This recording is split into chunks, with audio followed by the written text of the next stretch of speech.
This is me. Writer, photographer, filmmaker, and world traveler. But I wasn't always like this. I used to have a job. That's right, I used to be an environmental scientist living in Alaska, but it wasn't enough. So I traded my suit and tie for a plane ticket. And I've never looked back. Since that time, I have traveled far and wide, explored near and far, and had the most epic adventures of my entire life. I've published books, photos, films, podcasts, and even a magazine dedicated to making the world a little smaller.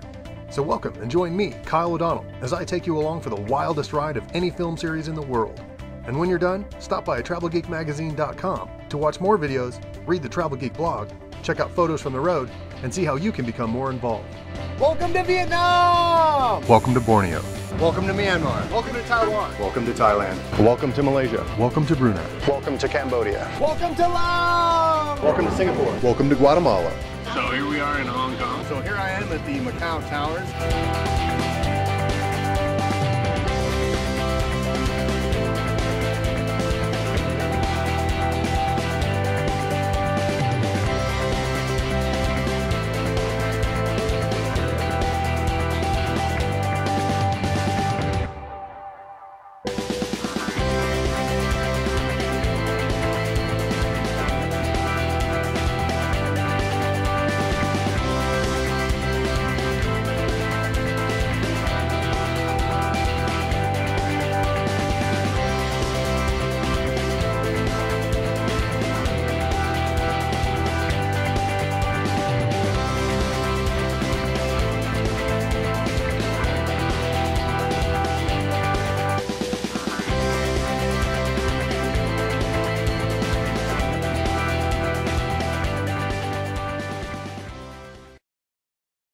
I start my journey in the capital city, Manila.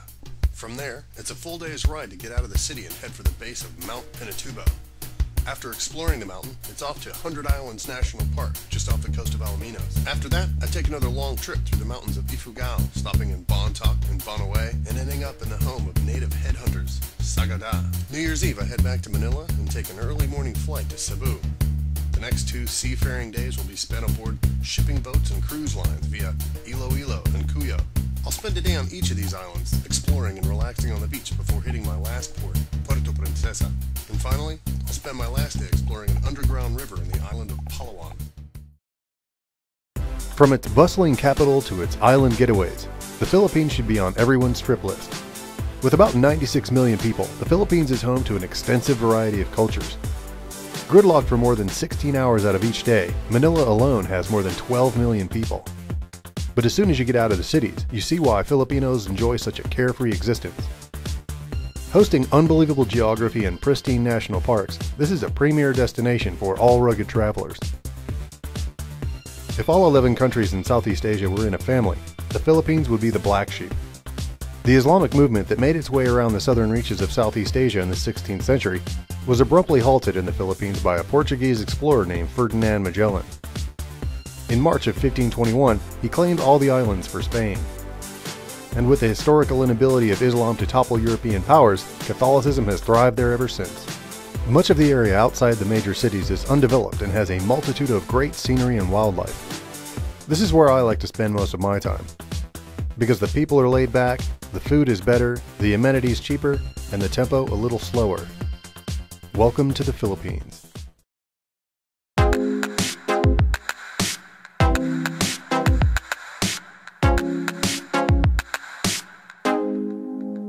The first thing that I could think about when I got to Manila was how the hell to get out of Manila.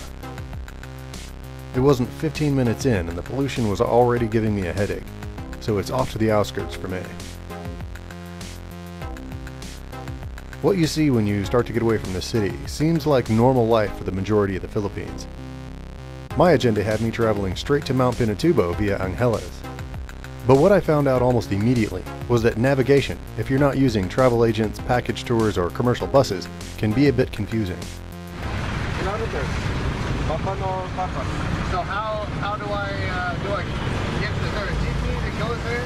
Aboard jeepneys and other local forms of transportation, you're bound to run into some interesting characters. And because most people are related in the smaller towns, you're also likely to get the scoop on cheap lodgings, sites, and restaurants. That look like huge tankers, armed vehicles or something, but they transport everything from cattle and all, like kids and all kinds of cool stuff. They actually brought us here today to Village O'Donnell, which is near and dear to my heart because that's my name. Filipinos are really, really friendly people. They've helped us get everywhere we needed to be today.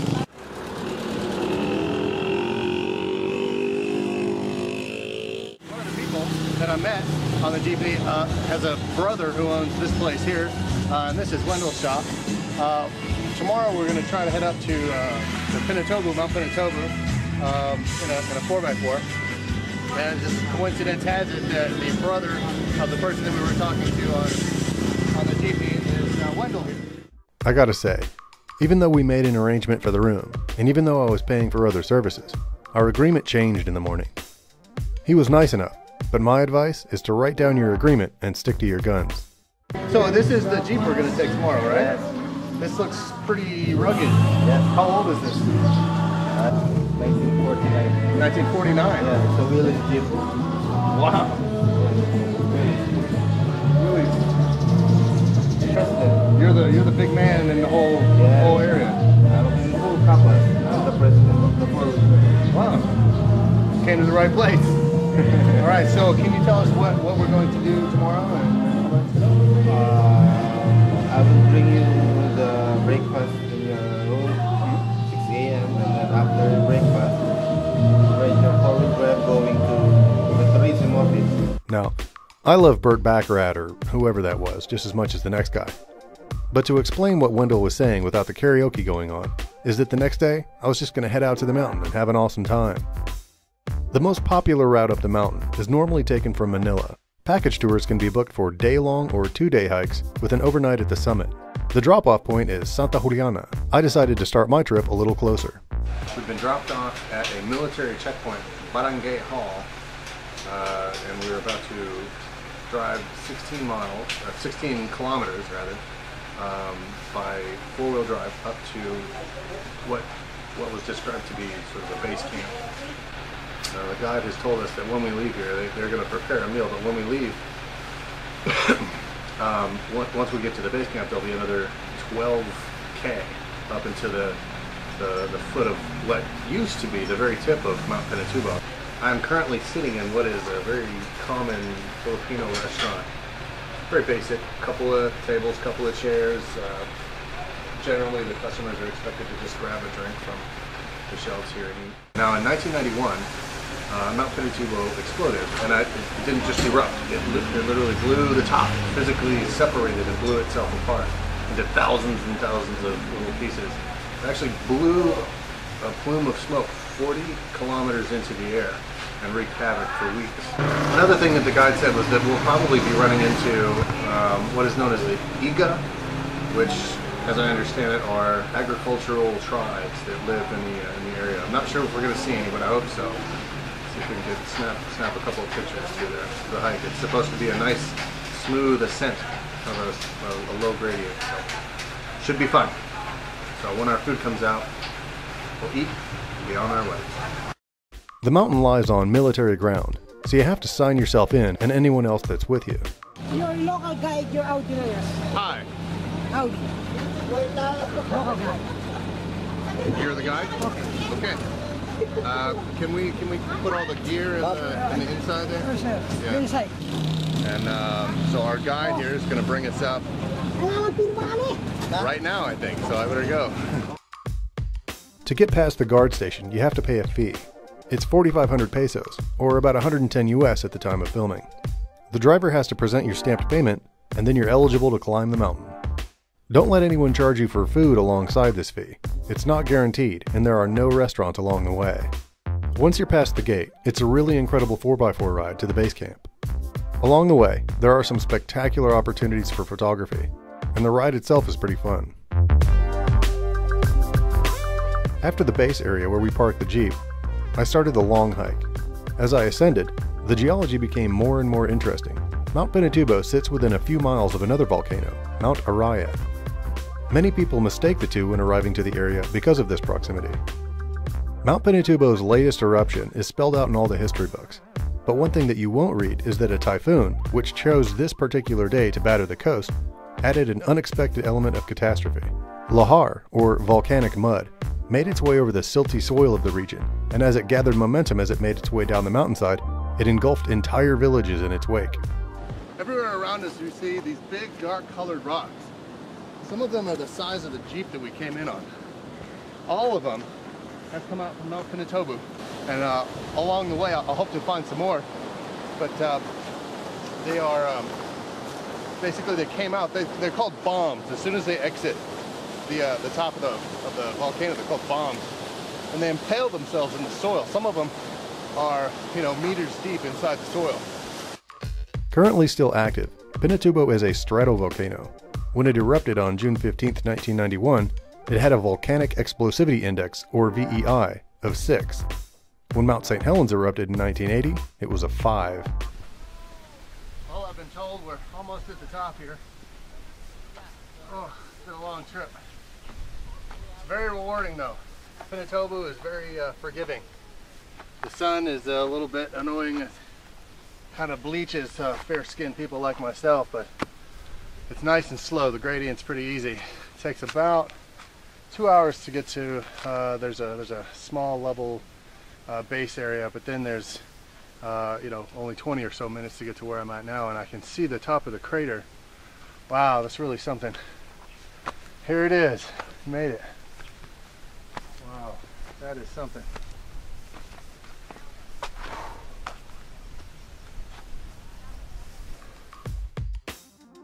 Everything that you see here was, before it exploded, the top of the volcano. It lost some 300 meters when it erupted. What's left is this emerald green crater lake. You can take a boat to a hot spring that's just out of view from the landing area. It takes about an hour round trip. But I had to get going, so I snapped a couple of photos and headed back.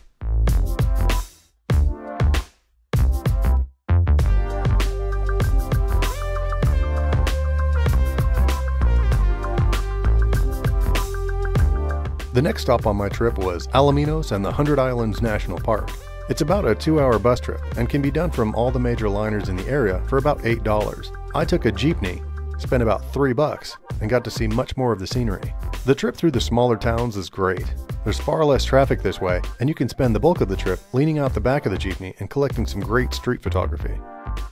Well, here we are in just outside of Alaminos City. It's probably my favorite part of traveling, just getting into these very rural areas. We rented this place last night. It's probably one of the nicest places I've seen in. But even this place, it's got cows grazing in the field right next to it. Sitting just outside of Alaminos is a town called Lucap. It's the port of call for visiting the 100 Islands National Park in the Lingayen Gulf. There's really not a lot to see in Alaminos, but it has a big market and you can take a trish off for about $1.40. For a round-trip fare of about 120 pesos, most drivers will drop you off and pick you up from about anywhere in town you want to go. Or you can just drive around the little town and check out the sights from the sidecar. I decided to check out the market because markets are always a great place to come away with photos, and Filipinos are generally happy to let you snap away. We're in downtown Alaminos right now. This is sort of the main strip of the area here. So we're just going to walk into this mall, check out and see what they have. I love taking pictures in markets. They're full of people, they're full of flavors and amazing smells. No matter where you go, there's always something very interesting to take pictures of. Someone cutting up fish, they seem like a normal sight in the location you're in to all the locals, but not everybody gets to see that wherever I'm from. At a typical market in the Philippines, you're likely to find all sorts of seafood. There's also chicken, beef, and even lamb. And since it's a majority Catholic nation, there's also plenty of pork. To make it easy to wash away fish guts, many markets are built right on top of open sewage pits, so bring your nose clips.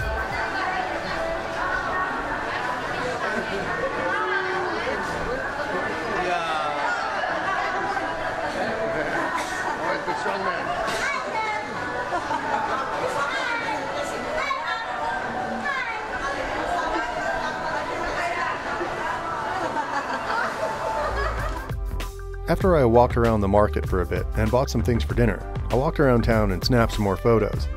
Then it was back into town to secure a boat ride to the islands the next morning. The town itself is great for taking photos. Real Filipino life happens here. I get the feeling that this is the real pace of life for most of the country as well. This evening was Christmas Eve, so I might have just gotten to see everyone in a really good mood. We were trying to meet up with your husband today and to talk to him about taking us out on a boat trip tomorrow. What time tomorrow can we go on a boat trip? Anytime? Anytime. Can we leave very early with the sun? Yes. Okay. After speaking with the hotel owner's wife, the rest of the evening was mine to walk around the coast, check out the little restaurants at the dock, and poke around the little shops there. Lucap is a great little town to walk around in. The people there are friendly and very curious to meet travelers. High tourist season starts in about February and goes to July. Any other time of year, you're sure to get the best deals on food, lodging, and transportation to the amenities.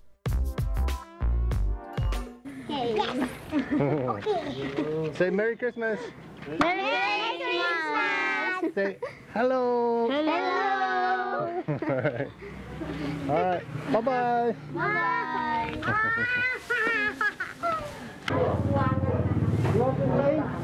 Blackout bingo. Okay. Okay. Sure. The people here are very friendly. As I was walking along the street, I was invited to play bingo with a local family. Okay. Binigay ko na po yun kayo. I think I'm behind. Oh my God, she's got like 10 here. I couldn't stay very long, but I couldn't pass up the hospitality. And who can say no to bingo? Okay. I'm getting ready to win. Do you want to bid 5 pesos per card? And then if you win, you win this one. You win all Oh wow. Ah. I have 1 peso. Okay. You will win manito bago na. Oh, you can just play. Okay. Okay. Number 5. Ah, bingo. Okay, bingo. I win. Yay. That's okay. I will donate that to the pot. Okay? All right. Well, thank you for letting me play. Okay, thank you very much. Thank you. Merry Christmas. All right. On to the restaurant. I saw a pretty familiar sight throughout Asia.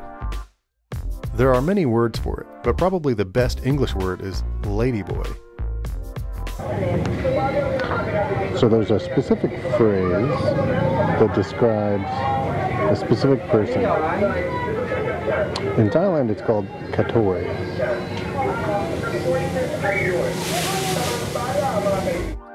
As with most Southeast Asian countries, transgender males are pretty widely tolerated. The Philippines is no exception. Gays and lesbians will have no trouble here either. On to the food. I ordered pork soup, served hot. Ooh. That's nice and hot right there.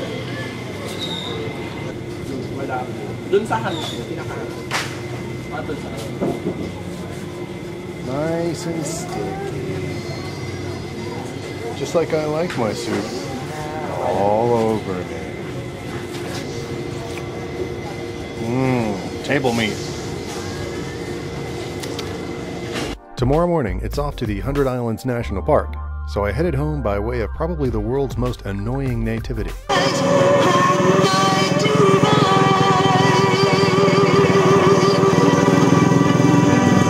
Yeah, that's pretty annoying. So the next day, it's off to the islands, and hopefully to get some great photos. So here we are about to take off to the 100 Islands National Park. We're going to see Quezon Island, Children's Island, and Governor's Island, I think. How long is the boat ride? Nice and quick, huh? You can rent a half-day boat where you can see just a few of the islands, or a full day where you can get a more extensive tour. The costs are 800 and 1400 pesos respectively. You can also spend the night on the largest of the islands and have someone pick you up the next day. I opted for the shorter trip. As you approach the islands, you get a feel for the sense of peace that exists here. After a short hike up to, what was it, 123 steps? Yes, sir. There's 123 steps up the short hike on Governor's Island, and that's symbolic because that's how many islands are actually here. There's 123 islands in the 100 Islands National Park, and if you pan through, you can see just what those islands look like. They're eroding away, so they're falling off in huge chunks and being basically melted into the sea. And oddly enough, that actually helps the numbers. This island that we're standing on now used to be 2, and in the center of this island, you know, obviously the area was eroded away, making this 2 islands. So kind of a bittersweet victory for the numbers. Governor's Island Cave.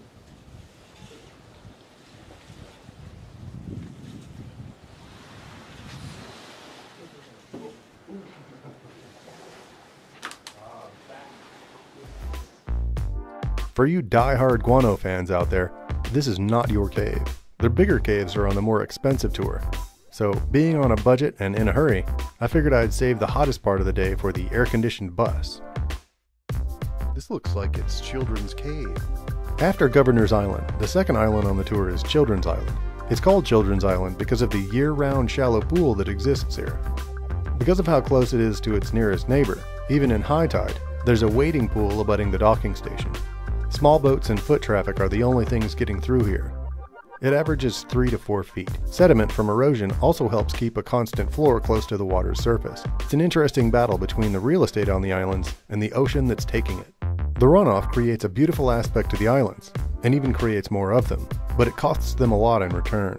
It also boasts some interesting highlights, like this giant oyster farm.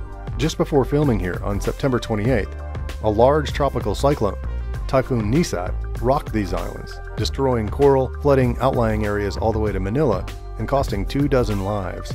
Protective barriers like this one were built in response. Generally, Filipinos are doing what they can to protect the geological and biological resources here, so even if you see them littering, don't join in. Also, the guides are paid very little for their services, so if they do a good job, a tip of at least 100 pesos is appreciated. In leaving the 100 Islands, I was happy to have seen this beautiful area, but I was definitely ready for the cooler temperatures of the mountains. So I returned to catch the bus and headed for Ifugao.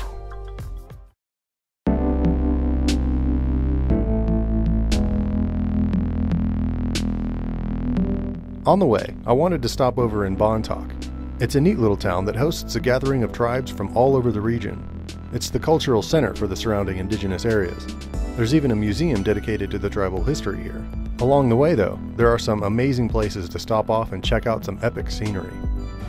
Well, right now we're in an area called Payu, and this is an example of another one of the terraced rice fields.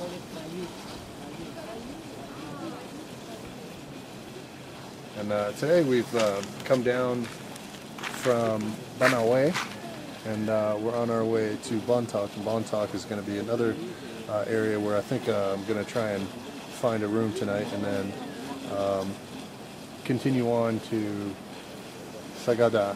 Sagada is pretty popular in the New Year's and Christmas time, so pretty sure all the rooms have been booked up. We're stopping in infrequent places that look a lot like this. And there's a whole lot to this place that a lot of tourists I don't think really get to see. The waterfall and the river and stuff that's down here is really something. As soon as you get out of the U.S., safety procedure and protocol goes pretty much right out the window, and you can ride almost any way you want, including this way, which is on top. Currently riding a jeepney through what is becoming more and more sparsely populated mountain territory inside the center of North Luzon in the Philippines. And we're headed to a place called Lagawe. Lagawe is in Ifugao province. I continued on and made it through several towns. Life in these smaller towns is really quiet and slow compared to the bigger cities. And at the same time, it's surprisingly active by Western standards. No matter where I stopped along the way, all of the small towns were very different from one another. There are very few things that link all of these places together, but one of the undisputed links is betel nut. What are you selling here? Tobacco. Tobacco? Yeah, tobacco. They make cigars or cigarettes out of these? You can make cigars out of that. Yeah? And then you can use that for this, to complete this one, betel nut. What is this? Betel nut. Oh, There's the betel nut, that's the leaves, and then the tobacco. And you chew that? Yeah. The bag is a collection of fibrous substances which, when mixed with betel nut, makes you high and turns your saliva blood red. The downside is its teeth-rotting qualities. Well, that and the endless legion of stoned Filipinos walking around hawking huge snot-filled red spittle all over the ground. So we just arrived in town of Langawi. Langawi is one of the carving capitals of Philippines. They have all this wood all over the place. On the way up here, they were making some really amazing sculptures. You can see them all on the side of the road and everything.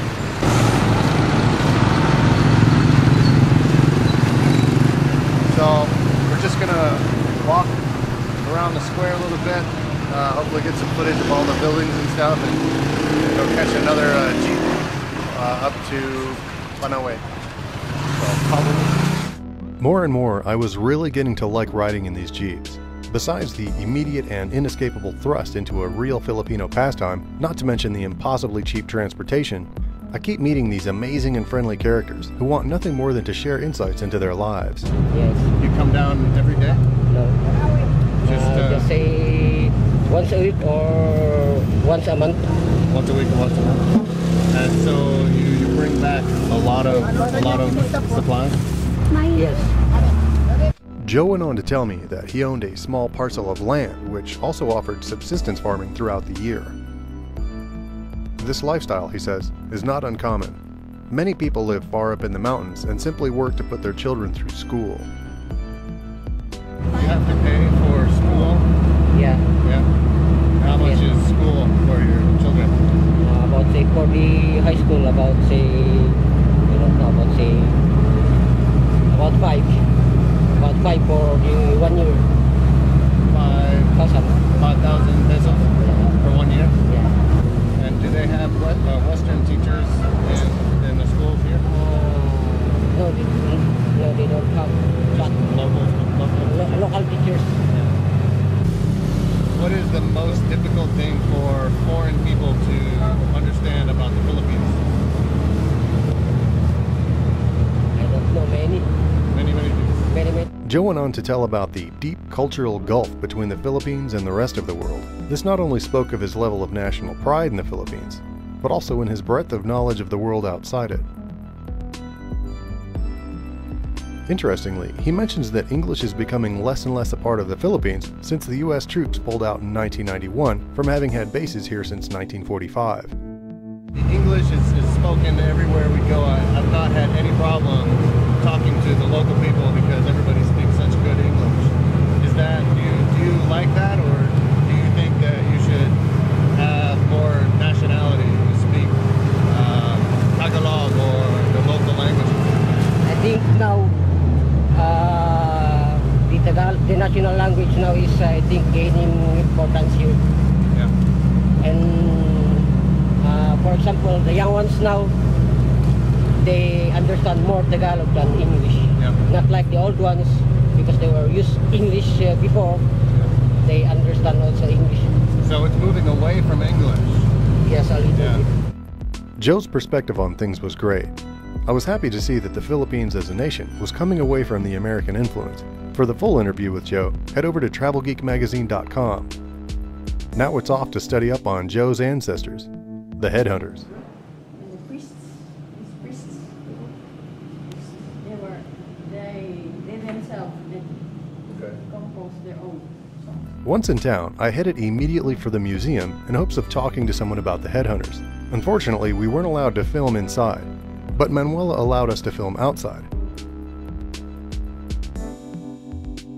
This rule was in effect, she said, to control the dispersion of images and to protect the localization of their heritage. The images were staggering. Men posed with the faces of rival chiefs ripped from their skulls as a prize. Headhunting, as I found out, was not about brutality, however. It was about preempting feuds and protecting tribes from those who would invade in the attempt to steal lands and mating rights with the village women. There's some absolutely amazing pictures, there's portraiture in there, there's items, I mean, everything from pottery to you know, the wooden spoons and bowls.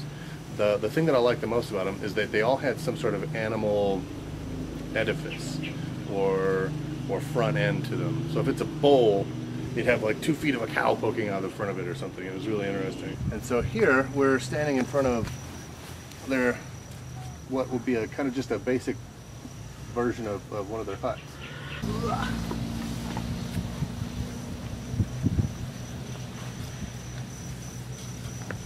Now this is interesting. This is one of the things that they actually pay close attention to in the museum, is they would have what they call a death chair, and they would tie the dead person into the chair itself and leave them for 45 to 46 days and then bury them 6 feet underground.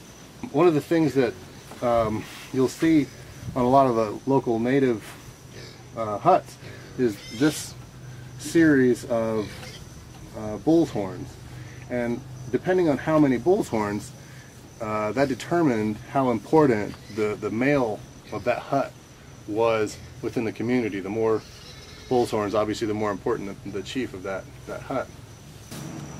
This is Manuela. Manuela gave me all kinds of really good information when we were inside the museum, and she broke my heart and said that I couldn't take pictures inside, but that's okay. I'll respect that. That's a very important thing. You can go around the village of Bontoc, then you can see the same. Yeah, But not the pictures. Yeah. All right, well, thank you again. Welcome. After picking up some relics and some tribal wine from the surrounding villages, I got some sleep and prepped for the ride further into the mountains of Sagada. Of course, as with the rest of the trip, there were some amazing sights along the way. Can I pay you 20 pesos for a photo? Yeah. Is that okay? Yeah. Oh, great. I ran into some village elders resting up from a long walk through a mountainous village pass, so I took the opportunity to snap a few photos. When I finally made it to Sagada, it was pretty late, and for the first time in my trip, I felt the sounds of silence. It was so peaceful in the mountains. The only sounds were crickets in the distance and raindrops drumming against the tin roof.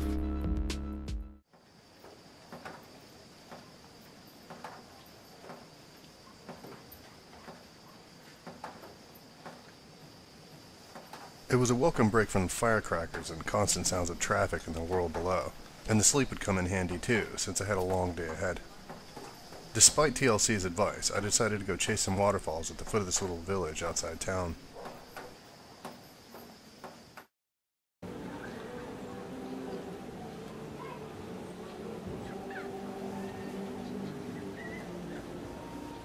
Wow, right? This place is amazing. We're able to get probably the last room available in Sagada from what I'm hearing from other people, and this is St. Joe's. It's really amazing. It's run by nuns, and we won't tell them I'm an atheist. All of the rooms are named after saints. There's St. Andrew. There's Simon Peter, and Simon Peter is where I'm staying, so I'll take my key to make sure I'm safe. All of the wood is made by local artisans. All of this carving work, all of the carpentry, all it's really smooth. It's like a cabin in the Philippines. It's a really cool fireplace over here. All the seats have special places just for the buns there. Butt-shaped wood carvings aside, it was time to head out and see the sights. First thing on the agenda, the hanging coffins of Echo Valley. Then it's off to the Bomaduc Waterfall. To get to the coffins, you have to go through an old cemetery and walk down several limestone crevasses until you reach another lower section. The hike is only about 20 minutes, but it's very technical. Some of these odd dangling burial sites are hundreds of years old. The practice of hanging their dead belongs to a tribe called the Aplai people, and it comes at a hefty fee. A sacrifice of no less than 20 pigs and 60 chickens is required by the gods in order to have the honor of hanging out for all of eternity. A longer hike can be done beyond the hanging coffins, but I wanted to head out to see the Bomaduc Waterfall. To get down to the waterfall, you have to pay a guide to walk you through the town and through the rice terraces. The cost is 600 pesos, no matter how many people are in your group, but that doesn't include the jeep ride to get there, which is another 650 pesos. As before, this does not include food, nor does it include the guide bringing you to any other areas of interest. The walk through the village really brings you back in time. The world seems to be broken up, dismantled, and then realigned in the tears that chisel the panes of these stoic mountains. On the way to the waterfall, you have to pass through the Feudalism village. The guide should explain some of the history and cultural importance of what you see there. Once you reach the waterfall, it's really exhilarating. Film and words simply can't describe the size of this unexpected geological rarity in the middle of an ancient valley. There's no limit of time that you can spend at the waterfall, but it's quite cold, so you might not end up staying there very long.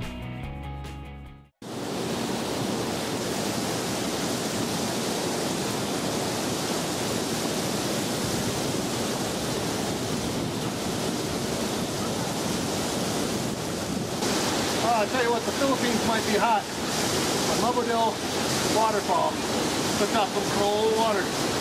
Oh, it's nice on a hot day though.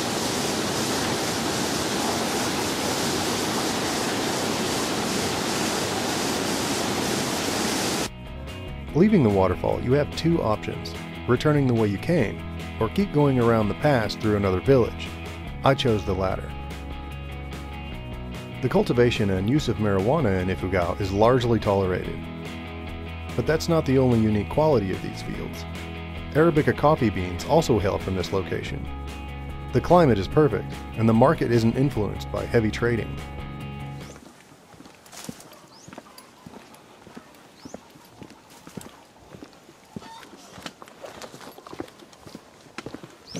Foreign visitors to this location aren't necessarily rare, but it's definitely off the beaten track.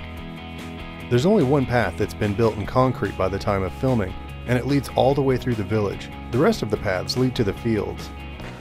All right, Bert, right? Yeah. All right, thank you very much for a good trip. Yeah.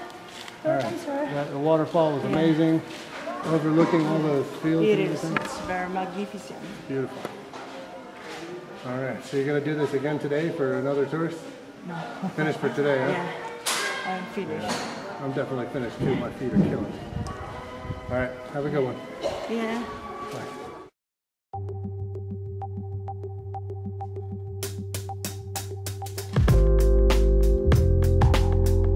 Bye. After 4 hours of hiking through some truly breathtaking vistas, I said goodbye to my guide and headed back to my hotel. And then it's off to Manila for a New Year's Eve flight to Cebu and the central islands of the Visayan Sea. Alright, so we are on our way to Manila. The last few days since I got out have been really, really amazing. The views, the people, it's really something. The food's even great. And coming back down the mountains, totally recommended during the day. The views, just both sides of the road are amazing, both ways. The entire time you're in the mountains, it's majestic, to say the least. But anyway, we're on the way back down to Manila. There are two stops that the Victoria bus liner stops at.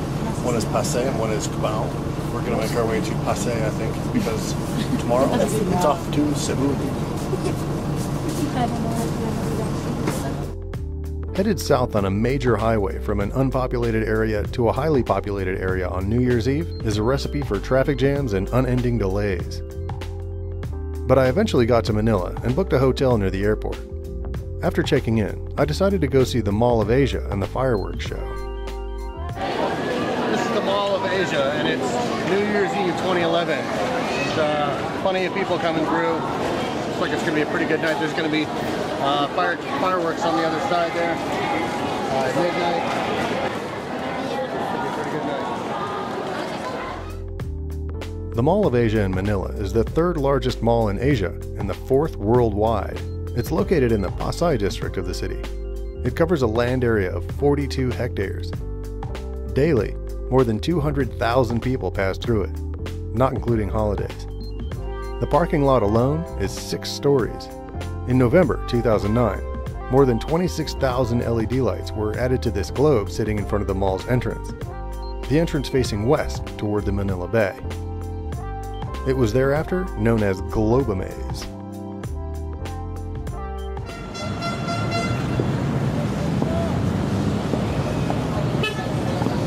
the Mall of Asia. One of the coolest things that I saw here was a motorized tram, complete with driver, making a huge loop and bringing mall goers all over the first floor. I wanted to stay and watch the fireworks, but honestly, the crowd started being a little too much for my taste. So I headed back to the hotel and got some rest for my early morning flight to Cebu. Once there, it was clear that I had left the crowds for more of an island mentality. The people, and more importantly the schedules, ran on a much slower clock. And, as I would find out through the last legs of my journey through the islands, that schedule would have me changing my plans dramatically. I didn't spend a whole lot of time in Cebu, just enough to get my bearings and to try some of the cuisine. I ended up having continual and unrelenting problems from the very unapologetic staff of Cebu Pacific Airlines. And I recommend that while you're traveling through the Philippines, you do everything in your power to avoid flying with them. This was also a determining factor in leaving Cebu early, as I changed my flight plans to ferry rides. It turned out to be a good decision too, since I got to see more places, eat different foods, and even experience a much different side to the smaller isles of the central Philippines. Once I started experiencing the process of navigating the islands by ferry, I found out lots of interesting things. For instance, you can hop on just about any boat, moving just about any supplies, to just about any location with little to no hassle. The only problem that I ran into was that this was New Year's Day, and many of the stations were simply closed. So I booked a trip on the only carrier, the Coco Leon, headed to Cebu from Iloilo, another name in the Philippines that I wasn't graced with the ability to correctly pronounce.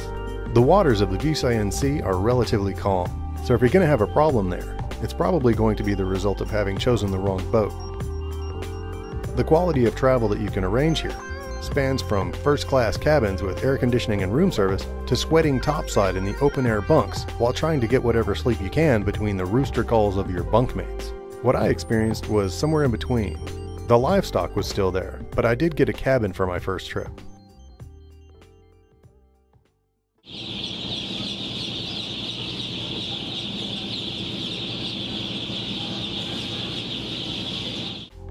Even on charters that ferry for what they call personal travel, there's still no guarantee of that resembling anything close to what personal means in the West. Usually including extra cargo, even in the more expensive lines, is a matter of an under-the-table exchange.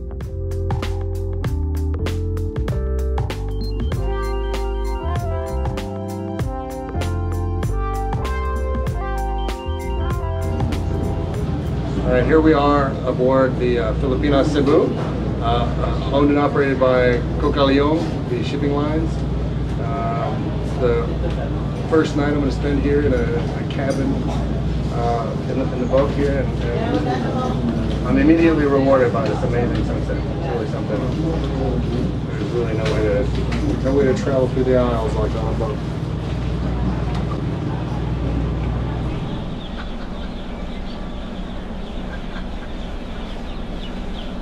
What won't be included in your ticket is entertainment, so you're going to have to find a way to improvise.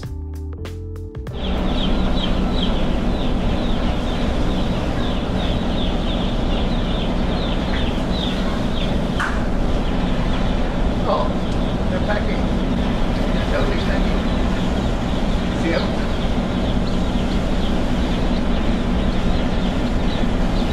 Well, I finally got tired of bugging the baby chickens, so I thought I'd go bug the captain. It turns out there's about as much security on the bridge as there is in the cargo hold, so it made for an interesting interview. So here I am in the bridge. The captain, who clearly cannot hear me right now, is in there watching TV. Tons of gadgets and buttons and gears and all kinds of stuff in here. This is like World War II era gear here. Pretty cool. He's totally just sitting there, not even over here.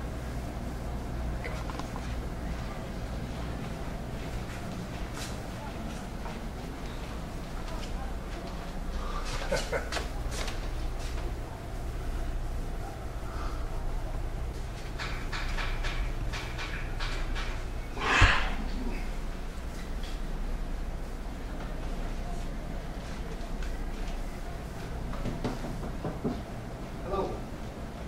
Hi. How you doing? A documentary on travel throughout the Philippines. Is one of you guys the captain? Travel covering about 164.62 nautical miles. 106. Oh, you measure it in nautical miles. Yeah, nautical miles. And do you have the route here on the map?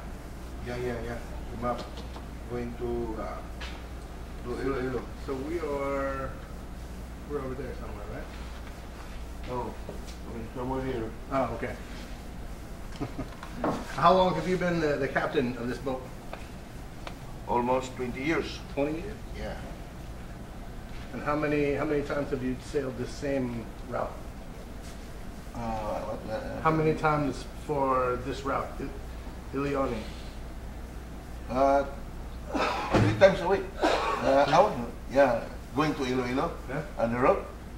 3 times a week. Iloilo. Yeah. I always mess up that word. How old is this boat? This boat built 1998.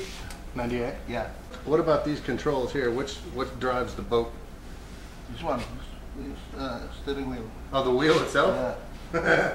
I thought it would have been a little more dramatic than that. It's just the steering wheel.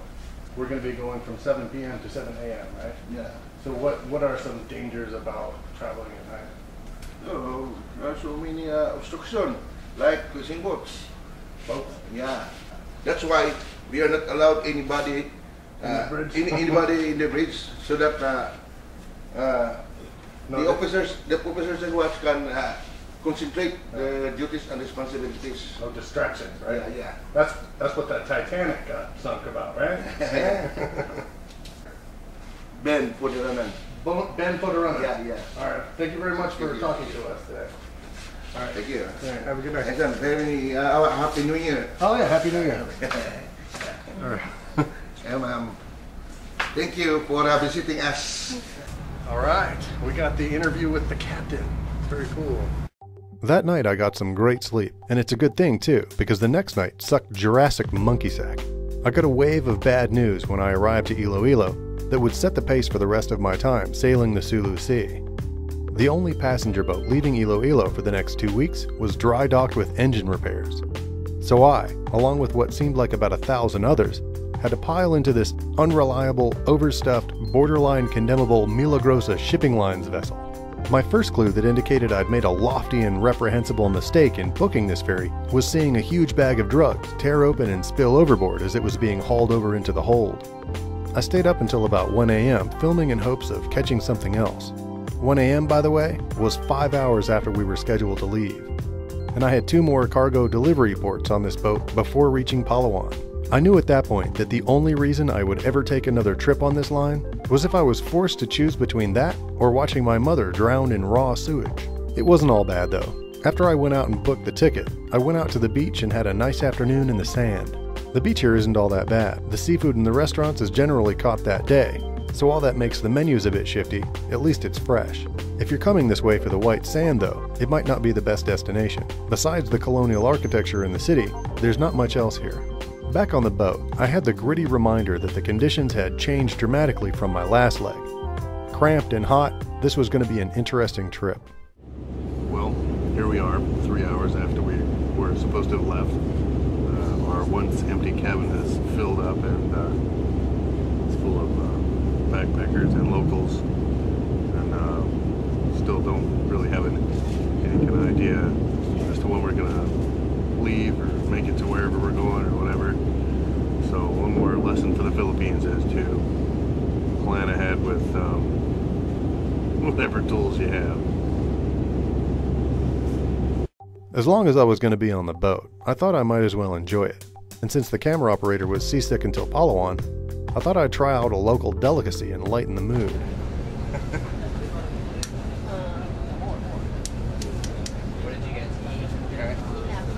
And then just... Okay, so I've got something they call talot. That's correct? Balut. Sorry. Balut is a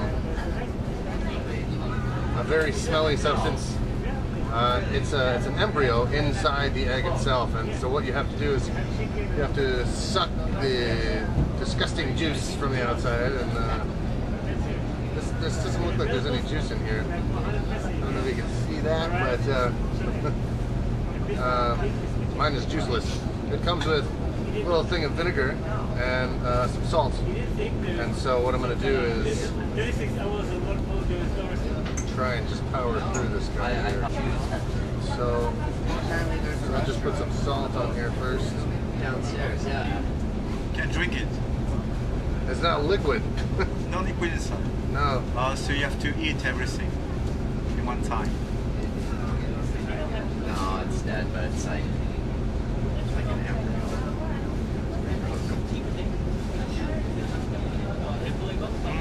Yummy. Yeah, it's definitely, it's got, not only does it have a pungent odor, but it's very just thick. I mean, it's, I don't even know how to describe it. You have to eat, no, just one, no, everything in one bite. I can't get it out of there. Yes. Well, you can see the chicken here. Yes. Alright, I guess I'll just do like my friend says here. Oh God, there's like hair. It's already started to grow in there. Alright, I'm just gonna take a big chunk of it right now. Oh God. That alone makes you want to vomit. It's really not bad though. It's got a... I'm getting a face from an onlooker here. You can definitely see parts of the animal's organs that have developed during embryonic state here. It's really a lot on it. I mean, you could really... I'm surprised there's not a beak or something. Oh look, veins. That's very pungent. Oh.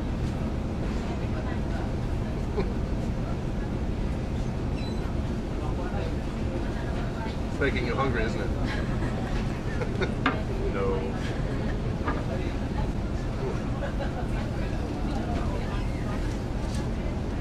Well, it's definitely worth trying. I mean, it's not bad. What do you guys think? You think you'd try this? I don't think so. No?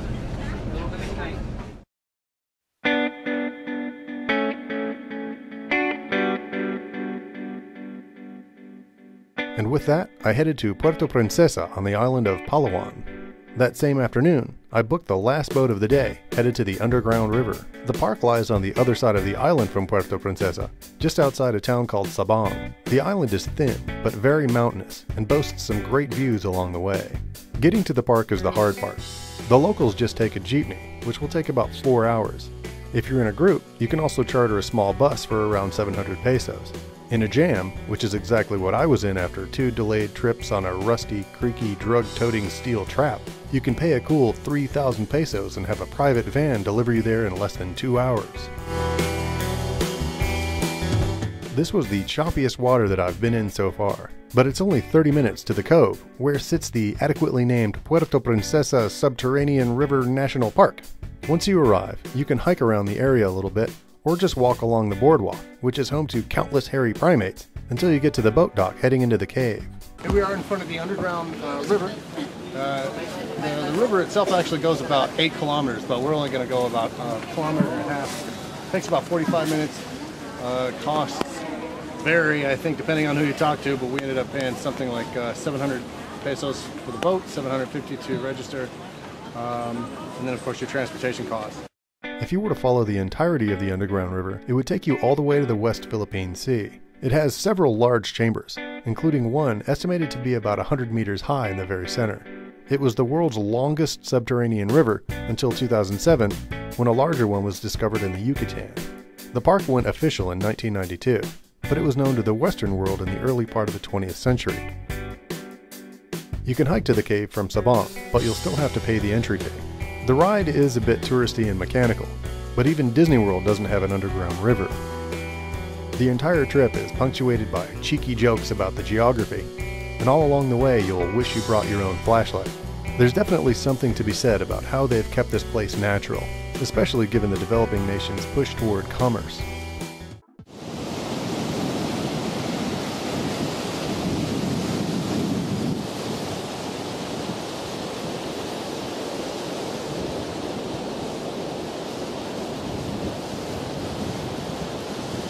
It's really amazing.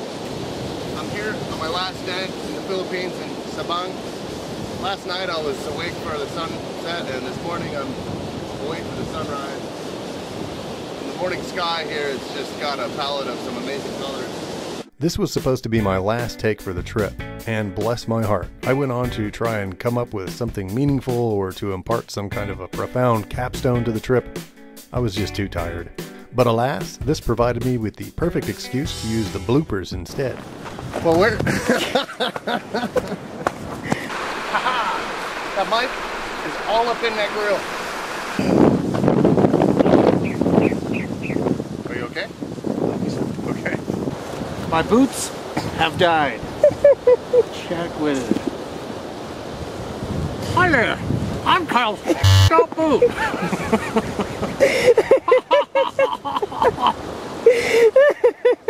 Man down.